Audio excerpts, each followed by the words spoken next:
नमस्कार पशुपालक मित्रांनो, स्वागत आहे आपल्या व्हेटगुरू या युट्यूब चॅनलवरती. मित्रांनो, आजच्या व्हिडिओमध्ये आपण आपल्या पशूंमध्ये एन्ड्रोडॅक BHS या औषधाचा वापर कुठे करायला पाहिजे, कसा करायला पाहिजे आणि या औषधाचे काय फायदे आहेत, तर या विषयावरती माहिती घेणार आहोत. मित्रांनो, एन्ड्रोडॅक BHS या औषधामध्ये आपल्याला एन्ड्रोफ्लॉक्सासिन आणि ब्रोमोहेक्झिन यांसारखे 2 घटक त्या ठिकाणी दिलेले आहेत.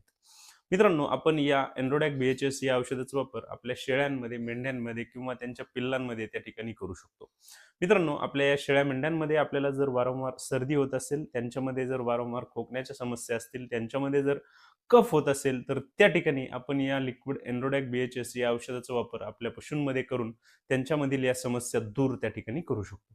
सोबतच त्यांच्यामध्ये जर आपल्याला मास्टायटिस सारखी समस्या दिसत असेल, मेट्रायटिस सारख्या समस्या असतील किंवा त्यांच्यामध्ये युरिनरी ट्रॅक इन्फेक्शन सारख्या समस्या असतील, तर त्या ठिकाणी सुद्धा या औषधाचा आपल्याला अतिशय चांगला फायदा हा पाहायला मिळतो.